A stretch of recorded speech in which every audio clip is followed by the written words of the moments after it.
ನಮಸ್ಕಾರ. ಸಂಯುಕ್ತ ಕರ್ನಾಟಕ ನ್ಯೂಸ್ @7ಗೆ ಸ್ವಾಗತ. ನಾನು ಪ್ರಕಾಶ್ ಚಳಗೇರಿ.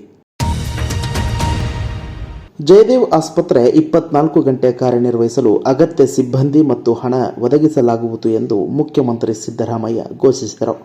ಗಾಂಧಿನಗರ ವಿಧಾನಸಭಾ ಕ್ಷೇತ್ರದ ಕೆಸಿ ಜನರಲ್ ಆಸ್ಪತ್ರೆ ಆವರಣದಲ್ಲಿ ನೂತನ ತಾಯಿ ಮಕ್ಕಳ ಆಸ್ಪತ್ರೆಗೆ ಭೂಮಿ ಪೂಜೆ ನೆರವೇರಿಸಿ ಅವರು ಮಾತನಾಡಿದರು.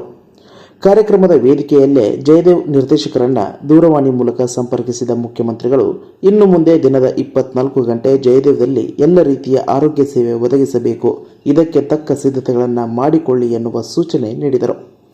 ಸರ್ಕಾರಿ ಆಸ್ಪತ್ರೆ ವೈದ್ಯರು ಖಾಸಗಿ ಆಸ್ಪತ್ರೆ ವೈದ್ಯರಿಗಿಂತ ಯಾವುದರಲ್ಲೂ ಕಡಿಮೆ ಇಲ್ಲ. ಸರ್ಕಾರಿ ಆಸ್ಪತ್ರೆಗಳು ಖಾಸಗಿ ಆಸ್ಪತ್ರೆಗಳ ಗುಣಮಟ್ಟದಲ್ಲಿರಬೇಕು ಎನ್ನುವುದು ಸರ್ಕಾರದ ಗುರಿ ಎಂದರು. ರಾಜ್ಯಪಾಲರ ಮುಂದೆ ಬಾಕಿ ಇರುವ ಪ್ರಕರಣಗಳ ವಿಚಾರಣೆಗೆ ಅನುಮತಿ ನೀಡುವಂತೆ ಆಗ್ರಹಿಸಿ ಆಗಸ್ಟ್ 31ರಂದು ರಾಜಭವನ ಚಲೋ ನಡೆಸಲಾಗುವುದು ಎಂದು ಉಪಮುಖ್ಯಮಂತ್ರಿ ಡಿಕೆ ಶಿವಕುಮಾರ್ ಹೇಳಿದ್ದಾರೆ. ಬೆಂಗಳೂರಿನಲ್ಲಿಂದು ಮಾತನಾಡಿದ ಅವರು, ಕೇಂದ್ರ ಸಚಿವ ಎಚ್.ಡಿ. ಕುಮಾರಸ್ವಾಮಿ, ಮಾಜಿ ಸಚಿವರಾದ ಮುರುಗೇಶ್ ನಿರಾಣಿ, ಜನಾರ್ದನ್ ರೆಡ್ಡಿ, ಶಶಿಕಲಾ ಜೊಲ್ಲೆ ಸೇರಿದಂತೆ ಹಲವರ ಪ್ರಕರಣಗಳು ರಾಜ್ಯಪಾಲರ ಬಳಿ ಇದ್ದು, ಈ ಪ್ರಕರಣಗಳಿಗೆ ಶೀಘ್ರ ಅನುಮತಿ ನೀಡುವಂತೆ ಒತ್ತಾಯಿಸಿ ರಾಜಭವನ್ ಚಲೋ ನಡೆಸಲಾಗುವುದು.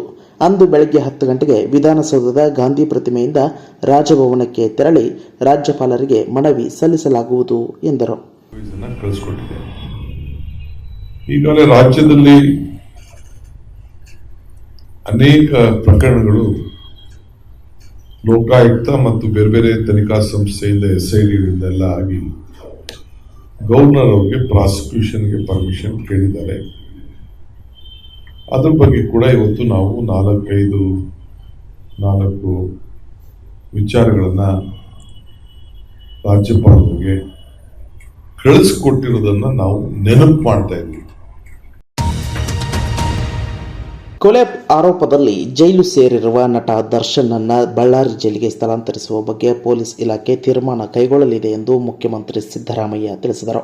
ಇಂದು ಬೆಂಗಳೂರಿನಲ್ಲಿ ಮಾಧ್ಯಮದವರೊಂದಿಗೆ ಮಾತನಾಡಿದ ಅವರು, ಕೊಲೆ ಆರೋಪದಲ್ಲಿ ಜೈಲು ಸೇರಿರುವ ನಟ ದರ್ಶನ್ಗೆ ಜೈಲಿನಲ್ಲಿ ವಿಶೇಷ ಸೌಲಭ್ಯ ನೀಡಿರುವ ಆರೋಪಕ್ಕೆ ಸಂಬಂಧಿಸಿದಂತೆ ಈಗಾಗಲೇ 9 ಜನರನ್ನ ಅಮಾನತು ಮಾಡಲಾಗಿದೆ.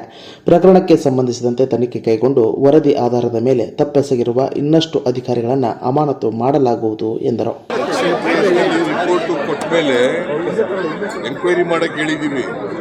ಈಗಾಗಲೇ ಸೀನಿಯರ್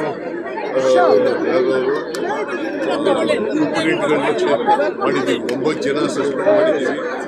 ಇನ್ನೂ ಯಾರನ್ನಾರು ಮಾಡಬೇಕಾದ್ರೆ ಮಾಡ್ತೀವಿ. ಮತ್ತೆ ರಿಪೋರ್ಟ್ ಆಧಾರದ ಮೇಲೆ ಅವ್ರನ್ನ ಬೇರೆ ಜೈಲ್ಗಳಿಗೆ ಕಳಿಸಬೇಕು ಅಂತ ಕಳಿಸ್ತೀವಿ. ಅದು ಎಲ್ಲಿ ಮಾಡಬೇಕು ಅಂತ ಅವರು ಪೊಲೀಸ್ನವ್ರು ತೀರ್ಮಾನ ಮಾಡ್ತಾರೆ. ರೇಣುಕಾಸ್ವಾಮಿ ಹತ್ಯೆ ಪ್ರಕರಣದ ಆರೋಪಿ ಚಿತ್ರನಟ ದರ್ಶನ್ನನ್ನ ಬೆಳಗಾವಿಯ ಹಿಂಡಲ್ಗಾ ಜೈಲಿಗೆ ಸ್ಥಳಾಂತರಿಸಲಾಗುತ್ತದೆ ಎಂಬ ವದಂತಿ ಜೋರಾಗಿರುವಾಗಲೇ ಕೇಂದ್ರ ಸಚಿವ ನಿತಿನ್ ಗಡ್ಕರಿ ಅವರಿಗೆ ಕೊಲೆ ಬೆದರಿಕೆ ಹಾಕಿದ ನಟೋರಿಯಸ್ ಉಗ್ರನನ್ನ ನಾಗ್ಪುರ ಜೈಲಿನಿಂದ ಬೆಳಗಾವಿಯ ಹಿಂಡಲ್ಗಾ ಕೇಂದ್ರ ಕಾರಾಗೃಹಕ್ಕೆ ಶಿಫ್ಟ್ ಮಾಡಲಾಗಿದೆ. ಅಕ್ಬರ್ ಪಾಷಾ ಎಂಬ ಉಗ್ರನೇ ಬೆಳಗಾವಿ ಹಿಂಡಲ್ಗಾ ಕಾರಾಗೃಹಕ್ಕೆ ರವಾನೆಯಾಗಿರುವ ವ್ಯಕ್ತಿ. ಈತನಿಗೆ ಭಯೋತ್ಪಾದಕ ಸಂಘಟನೆಗಳೊಂದಿಗೆ ನಂಟು ಇದ್ದು ಬೆಳಗಾವಿಯ ಹಿಂಡಲ್ಗಾ ಜೈಲಿನಿಂದ ಕೇಂದ್ರ ಸಚಿವ ನಿತಿನ್ ಗಡ್ಕರಿ ಅವರಿಗೆ ಕೊಲೆ ಬೆದರಿಕೆಯನ್ನ ಹಾಕಿದ ಜಯೇಶ್ ಪೂಜಾರಿ ಈತನ ಆಪ್ತ ಎಂಬುದು ತನಿಖೆಯಿಂದ ತಿಳಿದು ಬಂದಿದೆ. ಈತನ ಸೂಚನೆಯಂತೆ 200 ಕೋಟಿ ರೂಪಾಯಿ ನೀಡುವಂತೆ ಜಯೇಶ್ ಗಡ್ಕರಿ ಅವರಿಗೆ ಬೆದರಿಕೆ ಹಾಕಿದ್ದಾಗಿ ತನಿಖಾ ತಂಡದ ಮುಂದೆ ತಪ್ಪೊಪ್ಪಿಕೊಂಡಿದ್ದನೆಂದು ಹೇಳಲಾಗಿದೆ. ಚೆಕ್ ಬೌನ್ಸ್ ಪ್ರಕರಣವೊಂದರಲ್ಲಿ ಚಲನಚಿತ್ರ ನಟಿ ಪದ್ಮಜಾ ರಾವ್ ಅವರಿಗೆ ಮಂಗಳೂರು 8ನೇ JMFC ನ್ಯಾಯಾಲಯ 3 ತಿಂಗಳು ಸಾದಾ ಕಾರಾಗೃಹ ಶಿಕ್ಷೆ ಹಾಗೂ 40,20,000 ರೂಪಾಯಿ ದಂಡ ವಿಧಿಸಿದೆ. ವೀರು ಟಾಕೀಸ್ ಸಂಸ್ಥೆಯ ಮಾಲಕ ಮಂಗಳೂರು ಮೇರಿ ಹಿಲ್ಸ್ ನಿವಾಸಿ ವೀರೇಂದ್ರ ಶೆಟ್ಟಿ ಅವರಿಂದ ಪದ್ಮಜಾ ರಾವ್ 40 ಲಕ್ಷ ರೂಪಾಯಿ ಸಾಲ ಪಡೆದಿದ್ದಾರೆನ್ನಲಾಗಿದ್ದು, ಇದನ್ನು ಪಾವತಿ ಮಾಡದಿರುವ ಹಿನ್ನೆಲೆಯಲ್ಲಿ ಅವರು ನ್ಯಾಯಾಲಯದ ಮೊರೆ ಹೋಗಿದ್ರು.